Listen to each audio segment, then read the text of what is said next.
This is the MUCAR 892BT car scanner, and it has no registration, no fees, and free lifetime upgrades. This versatile, wireless, and modern scan tool offers bi-directional active tests, over 34 special functions, ECU coding, and of course full system diagnostics. Today I'm testing it in my fully electric 2022 BMW iX to see how it deals with modern cars. Let's check it out. This scanner promises to be a professional level tool, so I'm very excited to check it out and see what it can actually do. That's why I'm in my BMW iX. So this has the most modern protocols and all that stuff out of all of the cars I've had, and probably out of a lot of other cars on the market right now. So it's interesting to see how this will work. And yes, this has very modern hardware. So this runs Android 10 with a 4-core processor, has 4 gigs of RAM, 64 gigs of storage, has an 8-inch LCD screen, and has a large 4,150 milliamp hour battery. It also supports 140 car brands and like over 10,000 different car models. So you can basically use this on anything. It's also fully wireless, so there is no wires attached. And yeah, you have this little handle, so you can just hang it on the steering wheel like this to make it a little bit easier to use. Now, a couple things I wanted to mention is that it comes in a pretty nice box,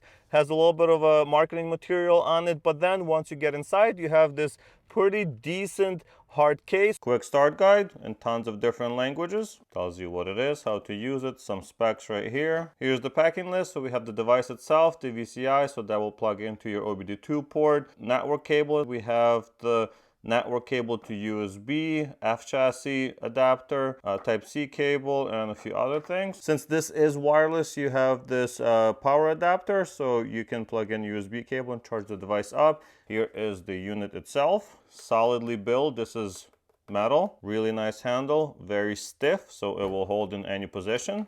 This is metal as well. This is magnetic, so that sticks to it. You're not gonna lose it. Very nice, strong magnet here. Of course, we have the power button, USB-A and USB-C at the top here. That's pretty much it. To get started with this device, you don't need to do anything. Like I mentioned, there's no registration, there's no email providing, nothing. You just get it, you update it, and it starts working. The updates on this unit are also really fast, so that's amazing to see that these devices are finally modern and they can utilize basically full speed of my internet at home. We're downloading at 25 to like 30 megabytes per second. Anyway, let's jump into this diagnose menu. So we're just gonna go in here, and this is all the cars that it supports. It's pretty incredible, honestly, how many vehicles are in there. Just look at that. I'm gonna scroll through them so you can see. But yeah, tons and tons of stuff. Basically, if there's a vehicle that has OBD2, it will probably support it. What I'm gonna do though is just click on BMW. You can of course just hit AutoVIN and it will find it for you, but I wanna do it manually so I can show you a little bit more options that this has. It of course automatically connects to the VCI and then gives you the options for BMW. So here we can once again automatically search, find the VIN number, or we can go to manual, select the vehicle. So for this car, you go to I series and it would be the i20. But well, let's see how this automatic search actually works. So it's gonna get the VIN number for this vehicle and then tell me what it is. A few seconds later, we have the VIN, we have the mileage, we have the development code or the chassis code and the construction date of this vehicle. So we can hit next. And as you can see, it's starting to scan the module, so it knows what we are to be presented with. And look how quick everything happens here. So that's that modern hardware and the modern protocols that it uses, and then we are presented with a bunch more options. So this is kind of the main section of this scanner. You can do pretty much everything from here. We can do a health report, so let's just start with that. It will quickly scan all of the modules, and then we can see if there are any codes, and we can create a report from here and or clear the codes. So let's give it a minute. Well, doesn't need a minute, needs just a few seconds. And looks like they've found a bunch of different communication issues, and let's see if any of that is valid. But before that, we're gonna do a report. So I'm just gonna, pre-scan report. Okay, I'm not gonna enter any of that information, but here's that report. And you can see that it scanned 36 systems, 18 DTCs found, so the codes found on this vehicle, and you can go to each one and see what those are. Gives you a little bit more information. Or you can click on that. It's going to load data from this MUAI, and maybe possibly give you troubleshooting steps. And there you go, it has found that code, transmission module something something on BMW cars. You can go through that and see if that's something that's actually relevant. But yeah, so we can just create a PDF out of that.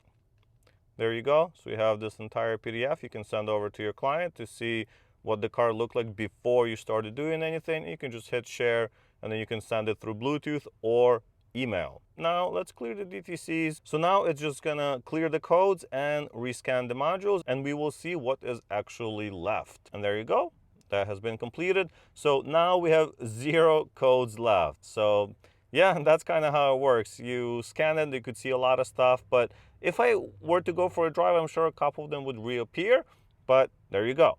Now, what we can do next, instead of doing a health report, we can do a system scan. So this will be maybe a little bit of a faster scan. It will scan everything, and then you can click on the individual modules and then see within that module. And as an example, you can just click on this one, and then we'll see options for that module. So we have the module information. If we hit next, we have read codes and clear codes. So if there were a code, we can go in and clear it just like we did for the entire system. Or we can go to read data streams. So this will be a lot of information from within that module, and each module will have some kind of data that it reports. So for example, for this one, we can see the temperature of the front headlight, beam adjustment position, and all this kind of stuff. So for example, if we select that, click OK, you can see that it's at -40 degrees. So even on this very modern vehicle, you can go into basically anything and see all the sensors, everything on this car. We also have actuation tests. So if we go in here, we can do different things for the headlight. For example, we can activate the fan within the headlight, or we can turn on the high beam. So we can just hit active, and it's going to turn on the high beam for 30 seconds. You can do all this other stuff as well. And yes, you can do it on every single module. So for example, if you go to controller, lighting function. So let's just do that live. I'm going to hit active or activate, and you can see the LEDs have lit up just right here. And if I hit stop, they turn off. And that of course is just an easy one to show you, but you can do it on every single module. You can activate things very easily. Just to show you how important that information is, we can go to the battery management. For example, we can go into the temperatures. So we have the temperature at 3 different points on this battery. Now we can also go into the cooling system. So if you just click on that, boom, we have the temperature of the cooler, and we can see that the circuit is energized as well because the car is on. And look, we can go into status of the high voltage battery. So if I select all of that, hit OK, there you go. Now we have something that's really, really important. If you're buying a car, you might want to see what is the full charged capacity of the car. And in this car, it's going to be 100.85 kilowatt hours. So when it was brand new, I think it was like 109. So now we know that 9 kilowatt hours have kind of disappeared in the last 2.5, 3 years. Now we also see that it's about 34.78 kilowatt hours of energy. If we scroll down a little bit, we can see the minimum and the maximum voltages for individual cells within the battery, and of course the voltage of the entire battery. So we are at 366 volts. Just to emphasize this bi-directional functionality here, I wanted to show you another actuation test, and this is within the basic central platform BCP21. If you go to actuation testing, we can go to, for example, the steering column, and we can adjust it from here. So we can, let's say, move it up or down. So we're going to go incline down, activate. You see that? We're going to move it up. So you can basically activate and adjust anything on the car using this scanner. That's pretty incredible. You can even open up the front grille on the car. So there's a little grille underneath the bumper, like the radiator grille basically. You can open that from here. We can even activate the windshield wipers. So if we go to stage 1, activate. Going back to this menu, let me explain the rest of the stuff here, and this is system selection. Basically, you get to select the systems and the modules manually instead of automatically scanning through all of them, so you can just go to individual one. That way, if you're working on something specific, you don't have to jump back and forth and wait for all the other modules to scan. The next option here is super, super impressive. This is special functions. So basically, this is OE level functionality. This is the stuff that BMW can do. For example, you can do things like activate electric fans. What this actually is all of that stuff that we saw in actuation testing, aka bi-directional functionality, nicely organized by different sections, so like drive or chassis or whatever, and then you can go in and you can see what you can actually do. So look at all this stuff. This is really, really useful. So fill and bleed cooling system, right? You can test different cells within the high voltage battery. You can disconnect the high voltage system from power, right? So when you're working on this high voltage stuff, you really want to be careful, and this allows you to do all of that stuff. Like, look, high voltage battery unit leakage test cooling system, incredible. Now we can of course go to chassis. So for example, we can do wheel alignment. So this will do a steering wheel articulation check, because this is four-wheel steering car. It will check that for us. Tire pressure monitoring data, brake fluid renewal, brake bleed routine. I mean, just look at all this stuff, right? Of course, there's more underbody. So we can initialize power window regulators. So if you change those, you have to initialize them or it's not gonna work. Seat standardization. You can block and enable remote keys. Power down command, so for the high voltage system, I assume. You can do the registration of the TCU battery. Like, that's super, super helpful. Otherwise, you have to go to the dealer, right? And if you go to driver assistance, there's more. So we can do stuff with like radar sensors or the heads-up display. Going even further down the menu, we can go into the maintenance items, and yeah, there's a ton of stuff here as well. So you can correct the vehicle data for like service reminders and things like that. And we can also do battery modification, battery replacement. This is for the 12-volt battery. Going a little bit back, we can see that there is a commonly used special functions section right here, and this is kind of the most used out of the ones that we have seen so far. We could have missed some of them, for example, like the high voltage battery health detection. And this anti-theft system is not available. You have to get a module for that. But what we do have is coding and programming. Unfortunately, on this car, I can't show you because I just updated the software on the actual vehicle. And that means that the software in this unit is older than the software in my car, and thus I can't do coding. But what you can do with this is personalize modules. So you can set different things, for example, like seat warmers to be at a certain temperature, or how you want the side mirrors to fold in, things like that. I haven't tested it on this vehicle because I can't, and I've heard that it's much more difficult to program and code the iX, but I've tried this on the X7 and it works perfectly fine. So check that out. And here you can see that the current data status is from 2025, third month of 2025.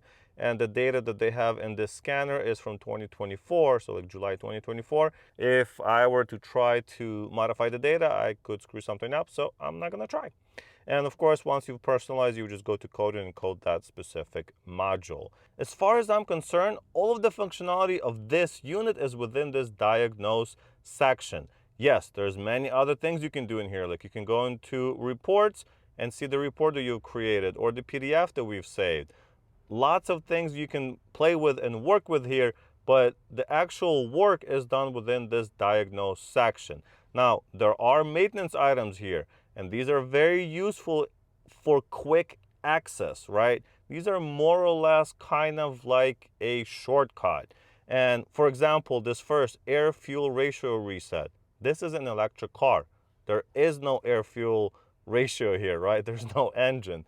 So what this will do is show you all of the most used options, maintenance items for different cars. You have the description of what these do, so it makes it easier and it makes it quicker to find things that you're trying to do. It's also true that BMW software is really, really advanced. So if you go for like BYD or Acura, I don't know, some of the other ones, I haven't used them, so I don't know for sure.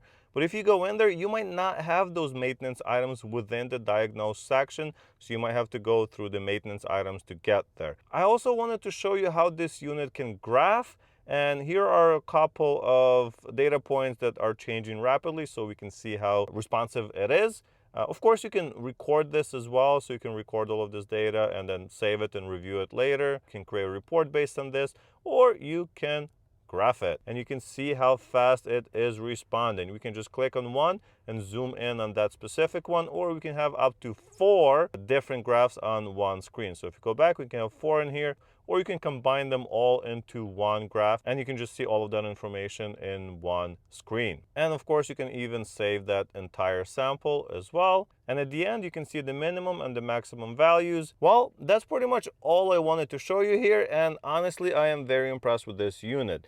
It can do basically everything I would ever need a scanner like this to do.